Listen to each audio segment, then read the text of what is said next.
Bonjour. Depuis quelques jours, le Bitcoin consolide. Faut-il s'attendre à un gros mouvement? C'est ce que nous allons voir dans l'analyse du jour. Mais avant de commencer, n'oubliez pas de vous abonner, de mettre un petit pouce bleu et de laisser un commentaire. Alors aujourd'hui, je pense que ce sera une vidéo plutôt rapide, tout simplement parce que il ne se passe pas grand-chose depuis quelques jours. Donc on va faire un petit update rapide, puis aller voir encore une fois le plus long terme, donc le weekly, pour terminer l'analyse weekly de la semaine. Analyse qui a été commencée dans, bien entendu, les 3 vidéos précédentes. Donc si vous ne l'avez pas vu, n'hésitez pas. Sans plus attendre, on passe sur la cryptomap du jour. Le Bitcoin rechute. Les altcoins le suivent suite hier à une très belle journée où tout était vert. Là, tout est pratiquement rouge, à part quelques altcoins qui font de la résistance, comme IMX avec 12%, X 10%, Magic 11% et Luna Classic 11%. Mais globalement, sinon, on a entre 2 et 10% de correction sur l'ensemble des altcoins. Le CryptoFear, il est à 60. Hier, il était à 60. Vous savez que c'est une zone qui ne vous intéresse pas trop, donc on ne va pas non plus s'attarder dessus. Le dollar, il fait un peu ce dont je vous avais parlé hier, c'est-à-dire on a possiblement un fake out ici, c'est-à-dire on avait un support, on vient chercher un petit peu en dessous et on réintègre le support. Donc ça, si on clôture comme ça, et surtout si demain on a aussi également une bougie verte, ce sera plutôt bullish pour le dollar. Il faudra donc s'attendre à le rebond qu'on attend depuis le début de la chute. On n'a pas eu de très gros rebond, du moins depuis cette chute-là. Là, il y avait la petite incertitude, et depuis qu'on a vraiment commencé à chuter, on n'a pas eu de réel rebond. Donc nous, on attend un gros rebond à un moment donné sur le dollar. C'est peut-être maintenant. Voilà. Donc pour le Bitcoin, c'est pas négatif pour le long terme. Par contre, il faudra s'attendre probablement à une correction sur le moyen terme, notamment, pourquoi pas, la vague 4 qu'on attend. Mais ça, on le verra plus tard dans l'analyse. Bref, comme on l'a vu hier, tant qu'on ne dépasse pas ces niveaux-là, tout simplement, c'est le 0,382 de Fibonacci. Et également, je ne sais plus, il y avait quelque chose d'autre, mais enfin bref, c'est un niveau assez important. Eh bien, tout va bien, c'est juste un rebond. Donc, qu'est-ce qui pourrait se passer comme scénario? Alors, si vraiment on est dans un rebond pour aller, pourquoi pas chercher ce niveau-là, eh bien, sur le court terme, ça n'aura pas forcément d'incidence sur le Bitcoin. Ça peut dire qu'il peut nous faire encore un petit push pour aller chercher un peu plus haut, par exemple les 25 000. Je dis ça parce que vous savez que c'est un niveau très important. Et donc du coup, sur le court terme, ils peuvent aller dans le même sens. Ça arrive quand même assez régulièrement, parce que sur le court terme, ils ne sont pas forcément corrélés. Mais en général, quand c'est comme ça, c'est qu'il y en a un des deux qui monte. Donc là, je pense que ce sera plus sur le Bitcoin, et qu'ensuite, si le dollar il continue à monter, eh bien le Bitcoin, lui, pendant quelques temps, il va chuter pour donner une petite correction, jusqu'à ce que le dollar ait fini, bien entendu, sa correction, et qu'il reprenne la baisse. Si il est toujours baissier, ce qu'on espère. Parce que si c'est un bottom, bien évidemment, long terme, eh bien ce sera plutôt bearish pour les cryptos et le Bitcoin, pour tous les autres marchés financiers d'ailleurs. Donc voilà, le scénario que je privilégie, si vraiment on a enclenché un rebond ici, c'est que sur le court terme, le Bitcoin peut continuer à monter, ou pas, hein. D'ailleurs il a peut-être atteint un sommet là, et il va corriger à la baisse pendant que le dollar corrige à la hausse, ou il va continuer à monter un petit peu, mais ce sera un mensonge pour redescendre ensuite, corriger, le temps que le dollar fasse sa correction. Le Bitcoin, donc, je vous le rappelle, on a, alors l'important de ce jour, on va pas revoir tout le graphique, c'est bien entendu la trendline. Donc on a une trendline qui a été cassée en daily et en weekly, mais pas confirmée. Donc ceux qui jouent la trendline, je vous rappelle, en daily, vous êtes déjà rentré, mais c'est agressif tout simplement parce que c'est une trendline long terme. Mais vous avez pu rentrer à la cassure, à la deuxième bien sûr. Là, fake out. Et là, quand on a refait un fake out baissier, c'était le bon moment pour rentrer. Il y a eu un magnifique pullback, etc. Bougie de confirmation et tout ce qu'il faut. Mais je vous rappelle 3 choses. D'une part, c'est une trendline weekly, puisqu'elle est très long terme, puisqu'elle a duré de novembre 2021 jusque janvier 2023. Donc ça fait un an et 2 mois. Donc c'est une trendline weekly. Donc théoriquement, pour jouer ce genre de trendline en toute sécurité, on joue sur les time frames weekly. Donc on a bien eu une clôture weekly, mais il nous manque la bougie de confirmation. Alors pour l'instant, on est au-dessus, mais rien ne nous dit qu'avant dimanche soir, on repasse en dessous. Ou que la bougie soit rouge. Bougie rouge, même si on est au-dessus, c'est pas une bougie de confirmation. Je vous rappelle que bougie de confirmation, il faut être au-dessus de la trendline et également avoir une bougie verte. Donc ça, c'est la première chose. C'est une trendline weekly. Donc théoriquement, Le plus sûr, c'est de la jouer en weekly. Deuxième point, eh bien, c'est qu'on est, faut pas oublier, sous une résistance. Il y a la grosse résistance des 25 000. On a fait, alors on va pas revoir tout ce qu'il y a au 25 000, bien entendu, il y a le haut de l'ancien range qu'on a réintégré. Le dernier top qui est un peu garant de la tendance baissière. On a fait un plus haut, un plus haut plus bas, un plus haut plus bas. Et si on enclenche un plus haut, on changera la tendance baissière et on repassera en tendance haussière.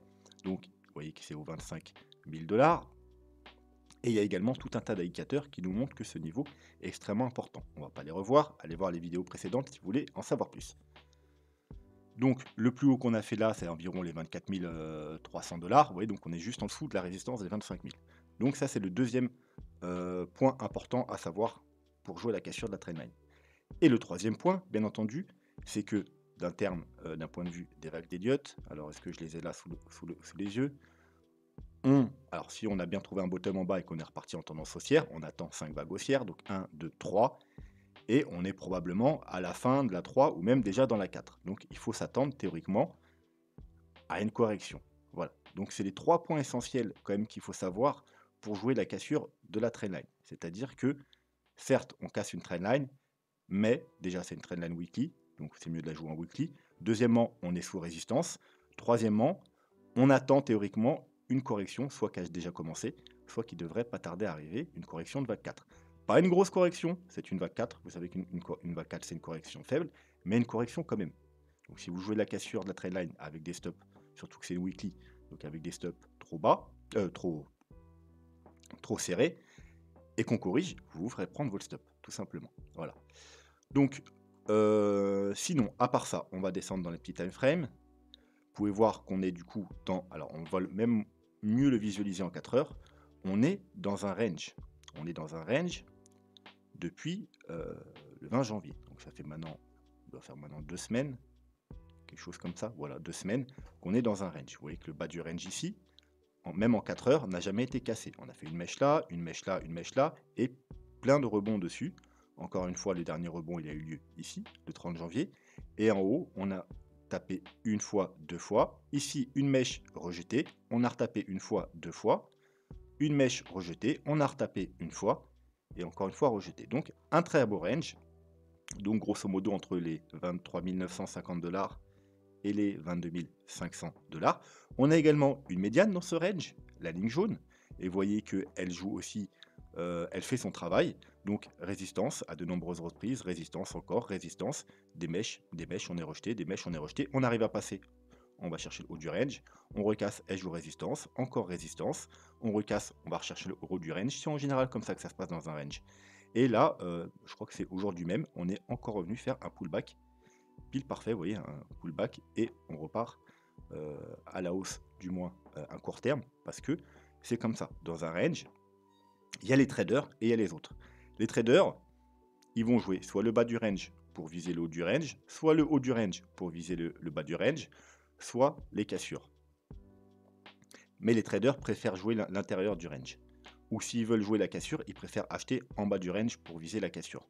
Pourquoi? Parce que les cassures, en général, il y a beaucoup de fake out. Parce que qui va jouer la cassure, c'est plus les moins expérimentés.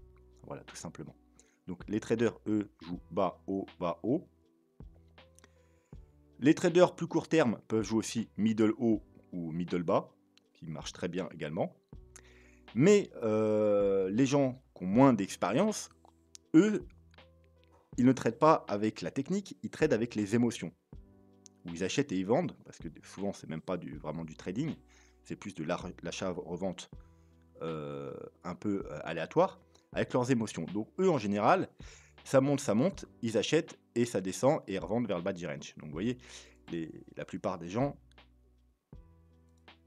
au lieu de vendre ici et d'acheter ici, et ben tout simplement ils font l'inverse.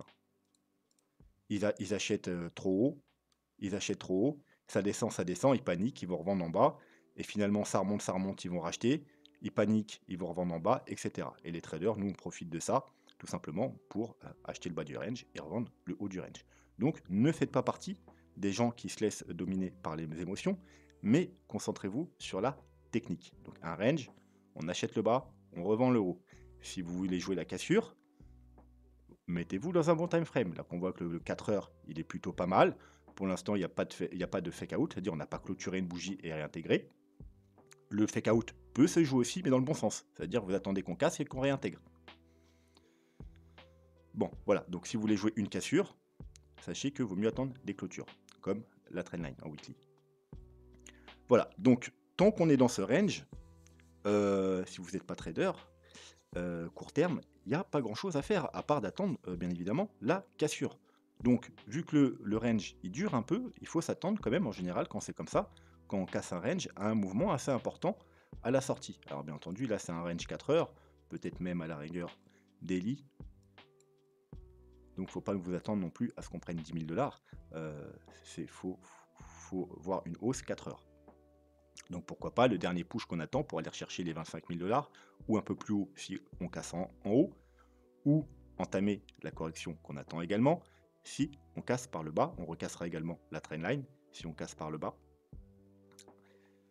Et bien évidemment, si on fait des fake out, vous pouvez également jouer les fake out. Voilà, sur le court terme, il n'y a pas grand chose d'autre à dire, puisque tout simplement, on est toujours dans le range depuis maintenant 2 semaines, donc il n'y a pas eu énormément d'évolution. Donc, on peut passer sur le plan Elliott Wave, mais le plan Elliott Wave, c'est pareil. Quand je vous ai dit, le plus chiant pour calculer les vagues d'Elliott, c'est quand on est en un range, tout simplement parce que c'est extrêmement difficile à faire les décomptes des vagues, puisqu'il n'y a pas vraiment de vagues, du moins pas de vagues en tendance, et c'est extrêmement compliqué. Donc j'ai arrêté de me prendre la tête avec le décompte. Vous voyez que j'ai vu qu'on pouvait peut-être même être dans une nouvelle plus grande fiat. Là, on aurait un mouvement en 3, 1, 2, 3. Là, on a clairement un mouvement en 3, 1, 2, 3. Et là, si on devait... Alors, on a également un bon retracement Fibo. Vous prenez, hop, ici, ici.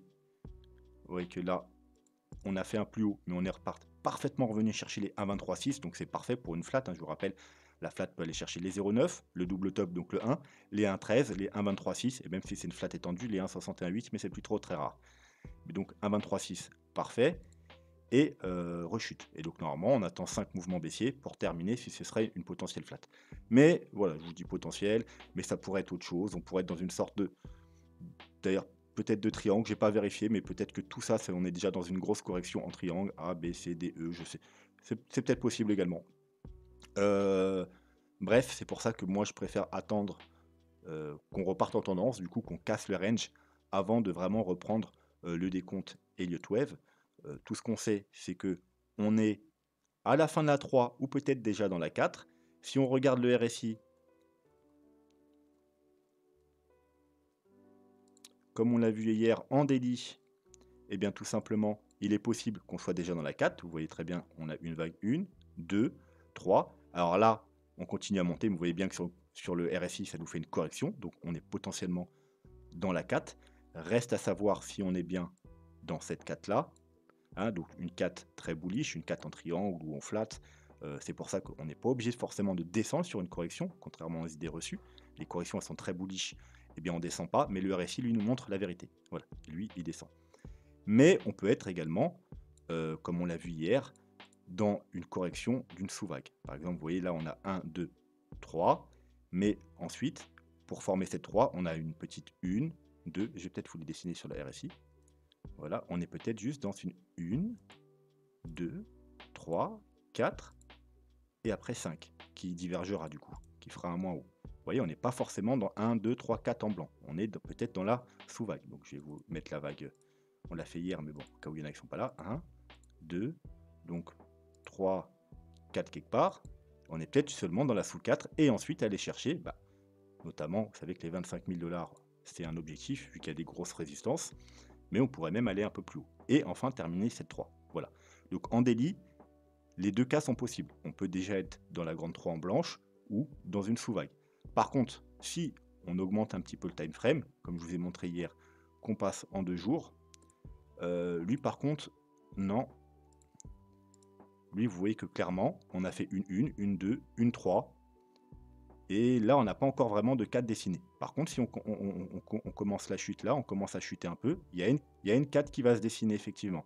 Si on remonte là dans les heures qui viennent, on remonte, on va probablement faire un plus haut sur le RSI, il n'y aura pas de divergence, on sera probablement toujours dans la 3. Voilà, c'est pour ça que je vous ai dit Quoi qu'il en soit, je préfère attendre la sortie du range, que ce soit par le bas, et dans ce cas-là, on sera déjà probablement dans 7-4, et on se mettra les objectifs, ou on va casser par le haut, et du coup, on sera fort peu probablement dans cette 4 là, mais plutôt dans une sous 4, et il faudra attendre qu'on push encore un peu avant d'avoir vraiment notre correction de 4.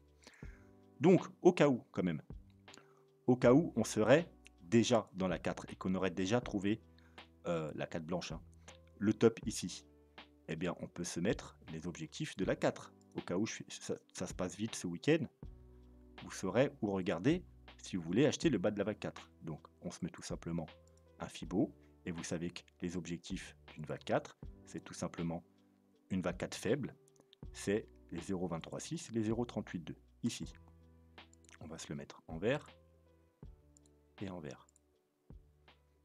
Et on va se le mettre un peu plus précisément pour faire les choses proprement. Voilà. Donc, ça tombe bien.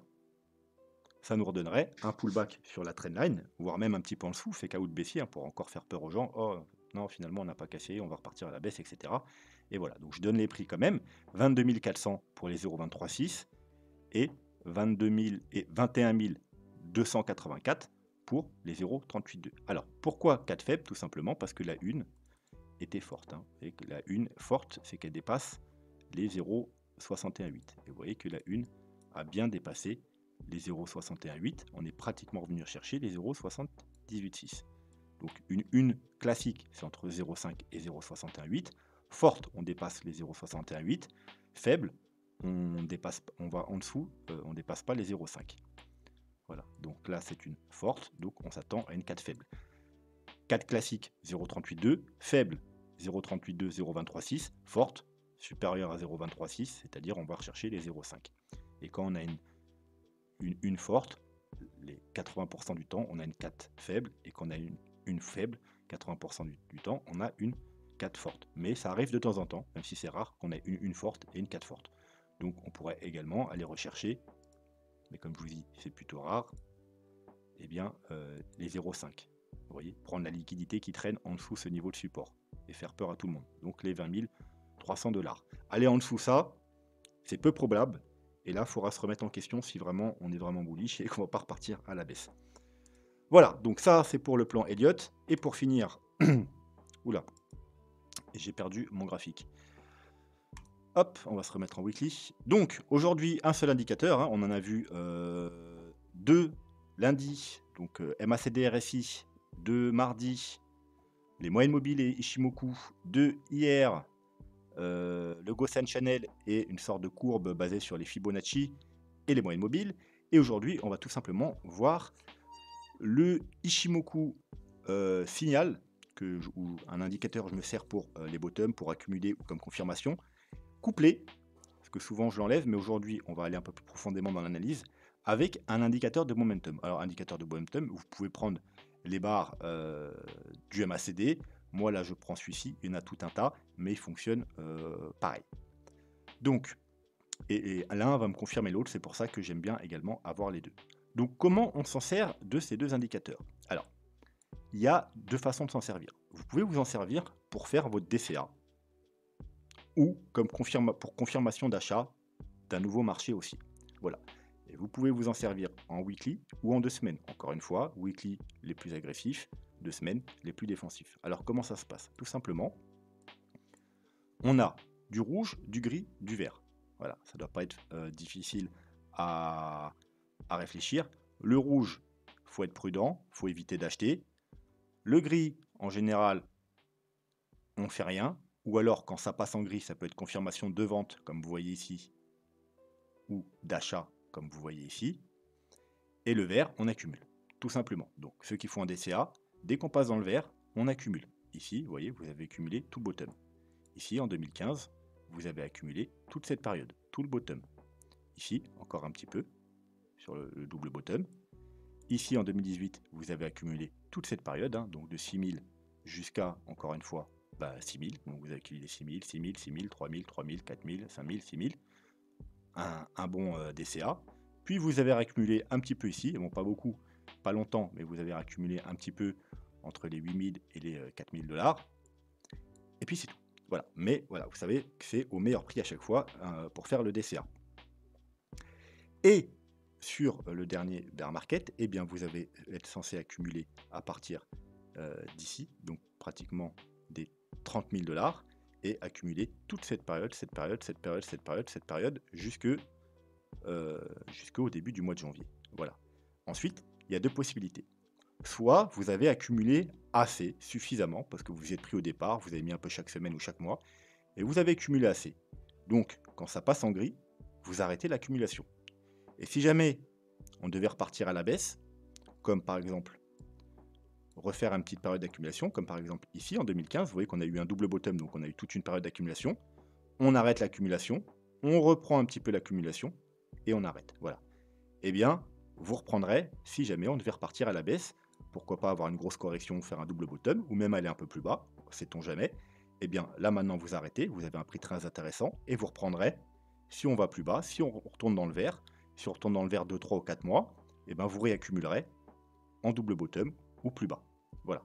Ça, c'est la première solution. Si vous n'avez pas accumulé assez, vous pouvez continuer à accumuler dans le gris. Vous pouvez jusque qu'on aille dans le rouge. Vous voyez, par exemple, ici, admettons, vous êtes arrivé dans les cryptos, vous avez connu cet indicateur seulement, par exemple, ici, vous n'avez pas accumulé toute cette période. Et là, vous avez accumulé, pas longtemps. Donc, vous pouvez continuer à accumuler jusqu'ici. Ici, alors vous voyez qu'on n'est pas si haut que ça, par exemple. Hein. On n'est qu'à 460 dollars et on va monter jusqu'à 20 000. Mais c'est risqué. À partir en rouge, on ne revend pas dans le rouge. Hein. Ça ne veut pas dire qu'on vend le rouge. Ça veut dire qu'on arrête d'accumuler. Voilà, donc vous pouvez accumuler jusqu'au rouge. Là, pareil, on arrête d'accumuler. Là, pareil, si vous n'étiez pas là, vous avez accumulé pendant 2-3 semaines ici, c'est pas suffisant. Vous continuez à accumuler jusqu'ici. Vous voyez, donc ça vous donne quelques semaines supplémentaires. Et là, dans ce cas-là, vaut mieux accumuler chaque semaine que chaque mois, bien entendu.